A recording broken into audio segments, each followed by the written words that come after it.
Spoilers have concluded for Duskmourn House of Horror, and we are taking a look at all of the best cards in blue from Duskmourn House of Horror, which releases on September 27th, 2024.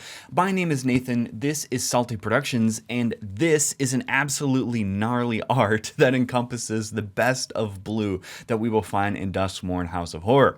Now, I will be completely honest, I think blue got the short end of the stick in Duskmourn. Blue has the least amount of playable commander cards, in my personal opinion, from this set, but I'll be happy to take you guys through the few ones that I think will see a lot of play from Duskmourn. Jumping right into it, we have Mirror Room and Fractured Realm, which is an enchantment room. Mirror Room is a 3-mana clone effect. When you unlock this door, create a token that's a copy of target creature you control, except its reflection in addition to its other creature types. And we have Fractured Realm, which is a 7-mana enchantment. If a triggered ability of a permanent you control triggers, that ability triggers an additional time. Now, I'll just go over rooms super quick because I know you guys have probably already heard of this mechanic, but rooms are basically an effect where you pay the mana cost to unlock one side of the room when you cast the spell, and then at a later point in time, at sorcery speed, you can then unlock the other side of the room. If you reanimate a room from the graveyard, it does not have either side of the rooms unlocked, and so you're going to have to spend the mana to get those unlocked. And I believe the mana cost or mana value of a room on the stack is whatever room you are unlocking, but everywhere else, I believe, in your graveyard, in your library, the mana value is the combined mana cost of both of those rooms. So use that for, whatever you will in terms of cheating mana costs and all of the mana shenanigans that you can do with mana values. So I included this for mostly the 7-mana side, the Fractured Realm room, because we've seen this effect before, the Mirror Room effect. 3 mana to create a copy of a creature you control is not great at sorcery speed. We already have Faded Infatuation, which, well, it is triple blue. We have that at instant speed, but what we haven't seen before is Fractured Realm allowing us to double the triggered abilities on permanents we control at any time. We've seen only ETB triggers be doubled with Virtue of Knowledge, which is 5 mana, says if a permanent entering the battlefield causes a triggered ability of a permanent you control to trigger, that ability triggers an additional time, which is basically the same text as Panharmonicon. So Fractured Realm is a brand new effect where I think this could serve as a game closer if you happen to care a lot about triggers within your deck. So it's going to be creating a lot of activity to track, so be ready to put reminders on your cards and so forth, because you're going to have to be tracking all of your doubled triggers. But Fractured Realm, I think, has the possibility to be a great top end in trigger heavy decks, such as Tatyova and Yuriko. So Tatyova, of course, will double all of your landfall triggers, and Yuriko, I just picked this one in particular because it has a great trigger to double. Of course, that trigger of whenever a ninja you control deals combat damage to a player, reveal the top card of your library and put that card into your hand. Each opponent loses life equal to that card's mana value. So if you have a bunch of ninjas that are able to get in for damage and you can double up Yuriko's trigger a bunch, then I think that's going to lead to a game ending for sure. And Yuriko, of course, is pretty high power as is. I don't know if this will quite make the cut in Yuriko, but it is more of a stand-in for any deck that really has a very powerful triggered ability on the commander, and so you're going to want to be playing that in those types of decks. Next, and also, shout out to Enchantress decks. In the white video, we were like, this goes into Enchantress, this goes into Enchantress. Of course, enchantments always deserve a special shout out for Enchantress decks, so Tuvasa and Zur in particular. Zur has a great triggered ability to double up on, allowing you to tutor out a enchantment card with mana value 3 or less, and that goes straight onto the battlefield, not even into your hand. So, and then of course Tuvasa also has a triggered ability, so if you are building Enchantress for these particular commanders, give Fractured Realm a look. It might serve as a nice top end. Next, we have Marina Vendrell's Grimoire, which is a 6-mana legendary artifact. When it enters, if you cast it, draw 5 cards. You have no maximum hand size, and you don't lose the game for having 0 or less life. Whenever you gain life, draw that many cards. Whenever you lose life, discard that many cards. Then if you have no cards in hand, you lose the game. So the standard rate for drawing 5 cards is about 6 mana. The best example, I think, is Recurring Insight, where this will regularly draw you 10 cards and above for 6 mana. And then there is no other effect like this for the rest of the card, basically, for having gaining life, drawing cards, and then losing life, discard that many cards, and if you have no cards in hand, you lose the game. It's the second blue card, in fact, that has the text "You lose the game" on it, with Pact of Negation being the first. So this is a brand new effect and is very unique. So when I look at this card, I do like the fact that you can draw 6 cards for 5 mana. The rest, I'm pretty sure is bad. If I'm being completely honest with myself, I think this is a bad card, because even if we were to consider this for life gain decks or heavy card draw decks, the only way that you are really taking advantage of this, because you start with 40 life in Commander, so you need to have more cards in hand than whatever life total you have at the time to save yourself on life, basically. Or you need to care about discarding cards, but even then you are flirting a very dangerous line with potentially losing the game with discarding all of your cards. So even with like Aloro, where you get a free 2 life every upkeep, where you're drawing 2 cards every turn, I just don't see how this makes sense in a life gain deck, because with life gain, you want to use your padded life total to delay the game, right? That's the whole point, is that you want to be the last one to survive given your high life total, and this totally throws that out of the window.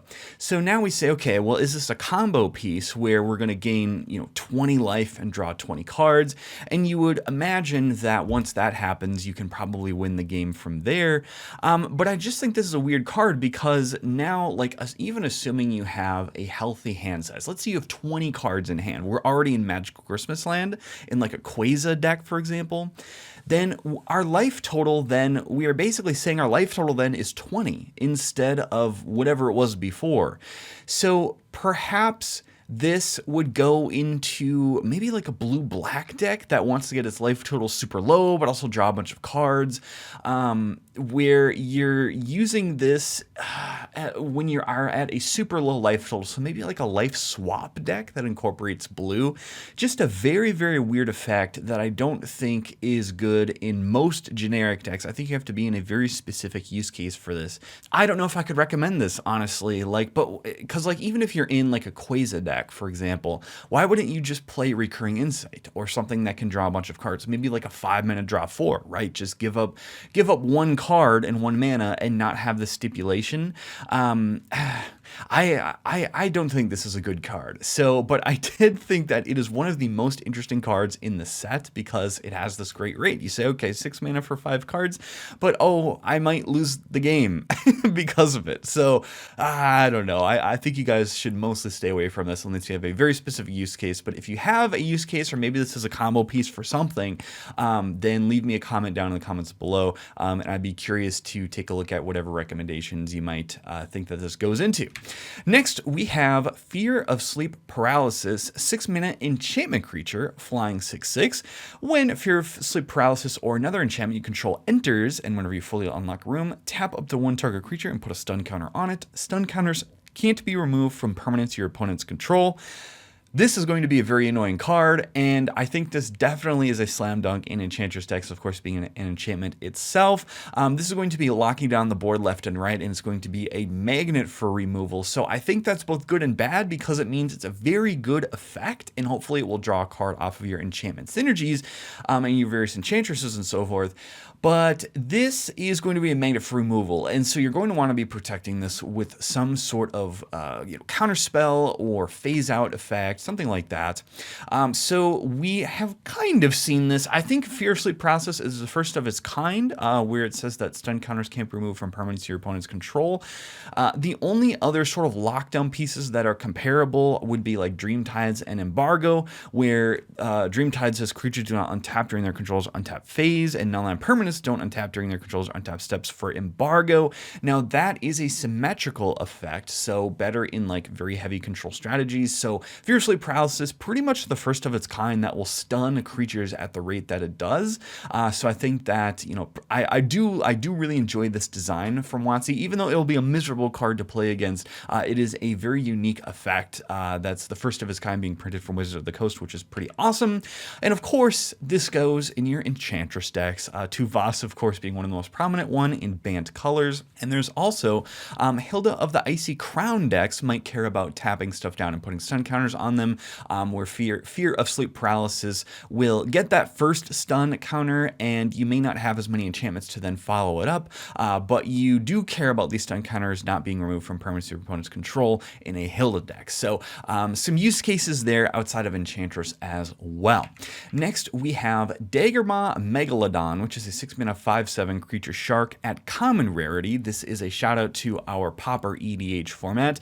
Vigilance with Island Cycling 2, which means we can pay 2 and discard this card to search for an island, reveal it, put it into our hand, then shuffle. I think that this is a good top end in Pauper decks. Anything that cares about slamming big monsters, that is limited, you know, to, I suppose, if you wouldn't be running green, because green has a lot of great top end creatures with trample that you probably want to be playing. But if you don't have trample at your disposal or flying, then this makes for a great top end and can also fix you in the early games. So I think Striped Riverwinder sees a lot of play in Pauper EDH within blue, because you can cycle it for 1, put it in the graveyard if you care about having a graveyard, and then it also has just a nice protection ability while having beefy stats. And I think Daggermaw Megalodon fits that same bill, where we can fix ourselves in the early game but also have a nice beefy boy in the late game. And of course, being Vigilance, you can just swing out with it every turn and not care about worrying about the crackback. So this goes into Emoti decks. This will definitely be slotted into my Emoti deck, where a lot of the spells are just CMC 6 or greater, so they'll trigger Cascade on Emoti. And then, you know, if you're not going for an infinite combo route with Tatyova Benthic Druid, then I think this could maybe serve as a decent top end in Tatyova as well. Next, we have Zimone's Hypothesis. 5-mana instant, you may put a 1/1 counter on a creature, then choose odd or even, return each creature with power of the chosen quality to its owner's hand, which is a very interesting ability and the first of its kind that we have seen. We've seen this effect kind of before, just with other stipulations. So Perplexing Test, same mana cost and instant speed, but it cares about creature tokens or non-token creatures. And then we have Engulf the Shore, which cares about the number of islands you control. So this is another addition to blue board wipes that care about certain, I suppose, conditions of the cards. I think this is good in potentially +1/+1 counter decks, although we already have Wave Goodbye, which I believe is at sorcery speed, so we don't have anything at instant speed that cares about +1/+1 counters. That's a blue board wipe. And then also, I think you might want to run this in a deck that cares about returning things to your hand, so like a Yarok deck or any sort of Yorion deck, any sort of deck that has a lot of ETBs that you're trying to abuse. I think this is just a good board wipe for those types of decks. Whether it's a good value, you know, so this is going to essentially return half of the creatures to your opponent's hands that you care about. So, you know, 5 mana for that effect. I don't know if this would be at the top of the heap of blue board wipes. There's another board wipe, I think, that draws cards, that replaces itself, that is also instant speed, but it leaves your opponent's best thing on the battlefield, which I will include up above here. That one I think would probably be ahead of Zimone's Hypothesis still, just because it replaces itself. For 5 mana, I'd like to see this be either 3 or 4 mana, if I'm being completely honest, because I just think this won't always get the creatures that you care about back to their owner's hands. And even if you do return the creatures you care about to their owner's hand, it's only a bounce effect. You don't even get rid of them permanently, so it's just a relatively weak effect overall. So it's not like Wave Goodbye in a +1/+1 counter deck, where you are almost always going to be able to get all of your creatures off the board for 1 less mana. I might mention, being an instant speed, I don't think this really puts Zimone's Hypothesis above Wave Goodbye in a +1/+1 counter deck.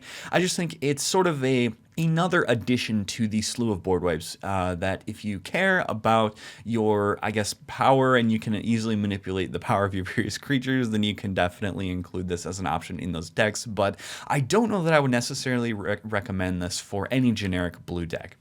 Next, we have They Came from the Pipes. 5-mana enchantment. When it enters, Manifest Dread twice, which is a new mechanic, and Manifest Dread means look at the top 2 cards in your library, put one onto the battlefield face down as a 2/2 creature, and the other into your graveyard. Turn it face up anytime for its mana cost if it's a creature card. And most importantly, it says whenever a face down creature you control enters, draw a card. So this is going to be a slam dunk in most face down decks, and I think this is the first effect we've seen where we get both a manifest and a card draw on the same effect. Glitch Interpreter, sort of similar. When it enters, if you control no face down permanents, you can return it to its owner's hand and manifest Dread. And then it has a soft card draw effect. Whenever one or more colorless creatures you control do combat damage to a player, draw a card. So that's going to be, a secondary draw effect that doesn't always manifest Dread for you. And of course, I think Kadena itself, which is one of the most popular face down commanders, has a nice card draw effect that cares about face down creatures, but I think They Came from the Pipes is going to be excellent in these decks because the effect itself, the card draw effect itself, is worth 5 mana, and the Manifest Dread twice I think is going to serve to be very valuable in that deck because, of course, Manifest Dread, there's a lot of effects that can turn your creature's face up, or if you just want to pay the mana cost of the creature to turn it face up, then you actually can basically draw a single card is what I sort of consider Manifest Dread twice. So if you consider the fact that you might have about a 50% chance to actually have a creature be one of the Manifest Dreads, and if you Manifest Dread twice, I figure, that's basically drawing a card for one of those creatures that you can then turn face up later. And of course, this goes into all of your face down decks. Kadena, Zimone, I don't think really much needs to be said. Of course, Zimone's going to be great to get more cards into your hand as you're going to be dropping a bunch of lands onto the battlefield with extra lands. Next, we have Enduring Curiosity, which is a 4-mana 4/3 enchantment creature cat glimmer with flash. Whenever a creature you control deals combat damage to a player, draw a card. Whenever Enduring Curiosity dies, if it was a creature, return it to the battlefield under its owner's control as an enchantment, and it is not a creature. So this is, I think, the best effect yet that we've seen that's another Biden of Thassa type of effect. I think the best before Enduring Curiosity was printed was the Indomitable because it's the same rate, but it is a 6/6 vehicle with trample that you can crew for 3. And it does the exact same effect at the exact same rate. Biden of Thassa, I think, is probably the next best effect because it gives that ability for you can pay 2 and tap it. Creatures your opponents control attack this turn if able. And there's another effect, I think it's maybe Coastal Piracy, that has the ability to cycle. If you don't care about that particular effect, you can cycle it away and draw a card. So Enduring Curiosity, I think, is just the most power crept version of this effect that we've seen. These tend to be run at 4 mana, but I think the key here is that not only is it an enchantment creature, so it will trigger all of your Enchantress synergies, but it will actually come back as an enchantment if it dies on the battlefield. So that is pretty crazy, and I think you, out of probably all of the blue cards in the set, you're probably going to be seeing Enduring Curiosity run the most because it can go into any deck that cares about combat damage triggers. Felix 5 boots, Satoru Umezawa serving as a signpost for all of the ninja and rogue decks. Any deck that cares about double strike will want Enduring Curiosity to draw a bunch of cards. Yuriko, there's just tons of decks that care about dealing combat damage. So I think Enduring Curiosity definitely going to be super popular, and of course it has bonus brownie points because it has such an adorable little kitty cat that is pouncing on what looks to be a book. So of course, even in fantasy, cats cannot resist just screwing up whatever happens to be laying on your counter at any given time. Next, we have the Mindskinner. 3-mana legendary enchantment creature Nightmare. The Mindskinner can't be blocked, and it is a 10/1. If a source you control will deal damage to an opponent, prevent that damage, and each opponent mills that many cards. I don't know how to think about this card. We have seen more powerful mill effects, in particular Maddening Cacophony for 6 mana will have each opponent mill half their library rounded up, which is a combo piece in Bruvac decks. A Fractured Sanity even for 3 mana will say each opponent mills 14 cards, and you get that effect right away instead of waiting for something like the Mindskinner to untap and then swing out. And even with Double Strike, I mean, having one opponent mill 20 cards, I just don't think is that good of an effect.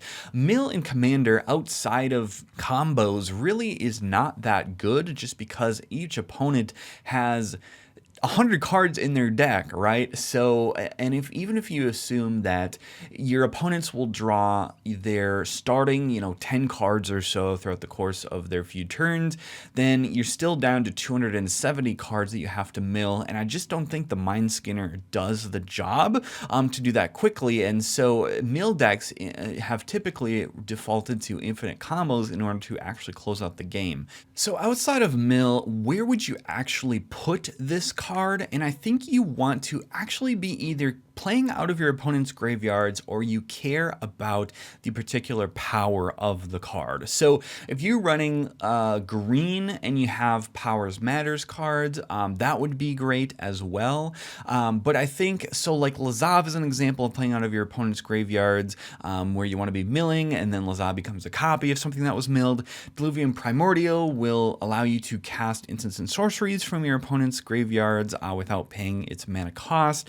And then if you have any sort of damage prevention effect, which only exists in red, I might add, you can actually be hitting for actual combat damage and just turn off the whole mill replacement effect. So Sunspine Links, a relatively new card that was printed in a Bloomburrow, can do the job, which I think you'd probably be running in most burn decks with red. And of course, Leyline of Punishment, a similar effect that can do the same thing with the damage can't be prevented clause. But I think really, see, the tough part is that it's triple blue. So if you are running like a Powers Matters Simic deck, you are going to need to be able to fix your mana pretty well. So I'd probably only stick to like 2 colors. Are there any Powers Matters decks that are greater than 2? I'm not sure off the top of my head, but I think that this would probably go in 2 or less colors decks that would either care about playing out of their opponent's graveyards, care about the power. And so I was thinking like Captain Engathrod also cares about cards going into your opponent's graveyards. We already mentioned Lazav, so I think you might see that played in these decks. Again, that 2 color restriction, because the triple blue is a real cost to pay, even in 2024. Next, we have Entity Tracker, 3 mana creature human scout with flash. It's a 2/3. Whenever enchantment you control enters, and whenever you fully unlock a room, draw a card, which is pretty great, because the only effect that we've gotten that is a true enchantress effect that will draw cards from enchantments entering so far has only been Shoal Kraken in mono blue, and that's not even true card advantage. It is card selection, because you have to discard a card every time it triggers, and it's also for 5 mana, so it goes to show you the level of power creep. By the way, at only 3 mana, we get a true card advantage creature with flash, I might add, so you can hold up counter spells, or if you don't need to counter a particular spell, then you can slam this on your opponent's end step, and now you have a great enchantress effect.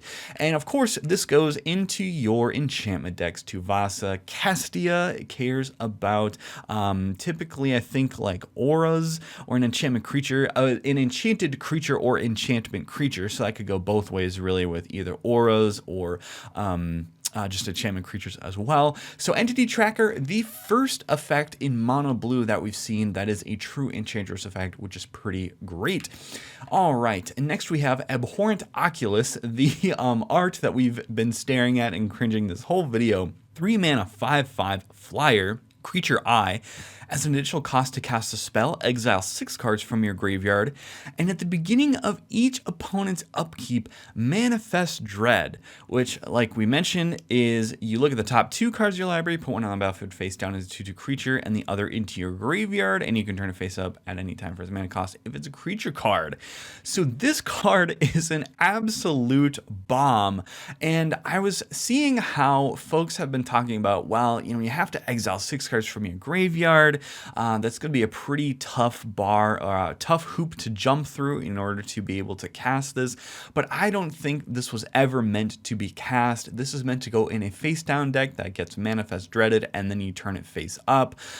So we have seen the only card that is able to manifest at the rate of Abhorrent Oculus, which is not even as good, is They Came from the Pipes, which we just talked about, which can manifest dread twice at one time on one trigger. And then the sort of comparison here is Tendertrue Dryad, which makes a token at each upkeep. Now, of course, Abhorrent Oculus says at the beginning of each opponent's upkeep, so you don't get your own upkeep. However, basically creating 3 2/2s per turn cycle, and of those, between 1 and 2 of them are true card draws. If those cards are creatures and you can turn them face up, it means that this card is an absolute powerhouse in my personal opinion. I will be including this in my personal deck that cares about upkeep triggers. So I think it's an Esika deck that's running all of each upkeep cards like Tendershoot Dryad, Belladra's Witherbloom, that just each upkeep you make a token, and then you basically slam a big overrun and then win the game from there. But I think you will definitely be seeing this in all of the face down decks. This is going to be just the best card in the deck in those decks, and I would consider it an auto include as well. And then I included Raffine here because I think Abhorrent Oculus is just a great reanimator target. And even in a reanimator deck, you're probably going to be filling your graveyard anyway, so I really don't think exiling 6 cards from your graveyard is that much of a cost to meet. If you consider that this is similar to like Delve, like if it's basically a, let's see, with 6 plus 3, so that's 9. If you consider it like a 9 mana Delve spell, but then you have 6 colorless that's actually delvable, I think that this is definitely playable, and we've seen Dig Through Time played in so many decks. So I don't think it's even that big of a bar to meet to exile 6 cards from your graveyard in a reanimator deck. But honestly, you don't even need to cast this. You could just reanimate it, and I think you can go to town from there, just making 3 2/2s per turn cycle and also drawing cards. And when I say drawing cards, of course, that means putting the creatures face down, and then you have the ability to turn them face up.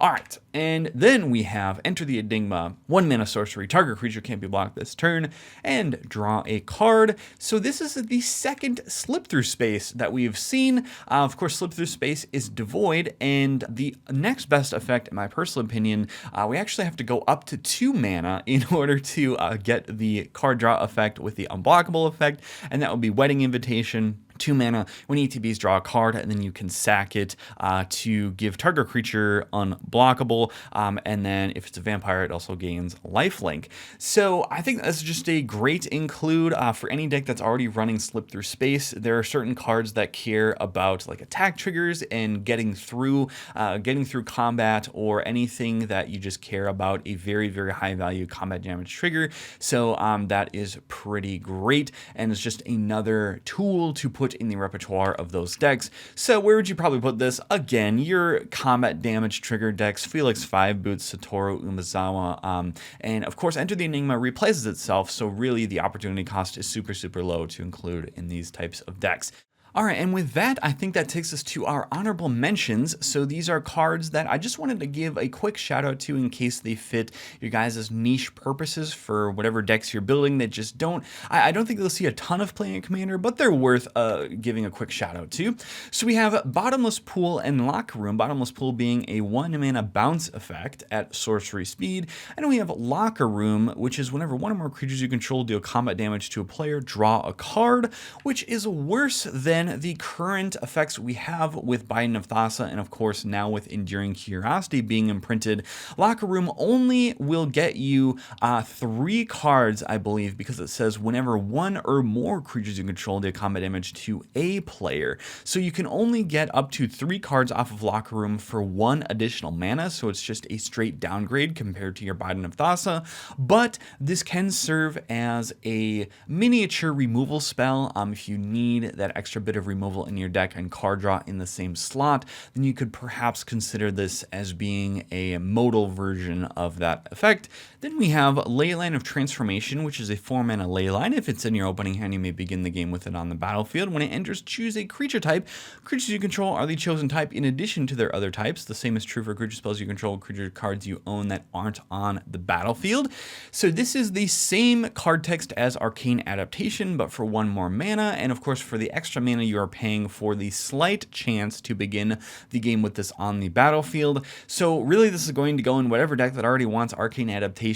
I think that this is mostly a combo piece, and I personally don't have any decks that care about this particular effect. I'm sure that there are combos out there, Changeling Tribal or something like that, that's going to care about creature types, but I just don't really like running cards like this because I feel that often they are a combo piece in a deck that if they're not on the battlefield, then your deck does absolutely nothing. Of course, that's my limited purview, so there might be decks out there that would really want this. So just look on EDA Trek what decks Arcane Adaptation already goes into, and you could definitely find a deck that wants Leyline of Transformation. Then we have Floodpits Drowner, which is a 2-mana 2/1 merfolk with Flash and Vigilance.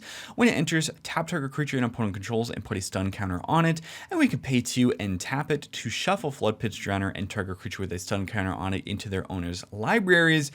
I really love the flavor of this card because it's like the Drowner is basically sucking them into the water, and so going back into their opponent's libraries. So I really like the flavor of this card, and it's interesting that it's a merfolk, so this can go into merfolk decks. But really why I included this is because it, I think, is the second option behind Reality Shift for any effect that will permanently get rid of a creature. Reality Shift says exile target creature and its controller manifests the top card of their library, while Floodpits Drowner does a similar impression to that, but at 4 mana. So I guess you would run this if you want to get around dice triggers, and also if you want to put it in a deck that cares about stun counters. So if you happen to be putting stun counters in like a Hilda Icy Crown deck or something like that, then you can maybe consider this. But it is a nice effect where you can flash it in on your opponent's end step, and then on your turn, you then only have to pay 2 to then get rid of that creature permanently by having it be shuffled into its owner's library. And of course, bonus points if you're in a merfolk deck, and this will draw you a card or something on the way down, or be cast for only perhaps 1. I think that's pretty great. And it also has vigilance too, so you can attack with it, you know, this lowly little 2/2, and then I suppose you can just tap it in the middle of combat if it's blocked to then get the effect there. So I think, you know, you don't want to, like, if you don't want bounce effects and you want something a little bit more permanent, you'd probably want Reality Shift first, and then I think this card right after that. All right, and then that takes us to our top 3 blue cards from Duskmourn House of Horror. So if we can get a quick drum roll, please. We have Enduring Curiosity, Entity Tracker, and Abhorrent Oculus. So Enduring Curiosity is going to be run in any enchantment deck in blue, and then also it's going to be run in any deck that cares about combat damage triggers. It is the most powerful effect of its kind that we have seen yet, so I think we're going to see the most amount of play from Enduring Curiosity out of any of the blue cards we've mentioned so far. Entity Tracker is just so great in enchantment decks because it's the first enchantress we've seen in mono blue. And Abhorrent Oculus, I think, has so much potential to just make so many creatures on board. And of course, those creatures are also card draw because you can flip them face up and get their effects. And I just think the exile 6 cards from your graveyard is not even that much of a hoop to jump through, because you're going to be playing this in either face down decks that already are Manifest Dreading, which means that you're going to be already have self-mill effects be filling your graveyard, or in actual Reanimator decks where you are going to have your graveyard be filled from various effects like Stitcher Supplier and so forth if you're running black. So those are my top 3 cards from Duskmourn House of Horror. Let me know if I missed any down in the comments below, and I'd be happy to have a discussion with you all for picks from Duskmourn that you're going to be including in your personal decks that I might have skipped over, maybe because they're too niche or because perhaps I just didn't see them. So that is the video, guys. Thank you all for watching. Leave a like on the video and subscribe if you want to see more content like this in the future. I still have the red, black, green videos to make, multicolored, and then I will include artifacts and lands with the red video. So stay tuned for that, and hopefully we will see you all in the next one.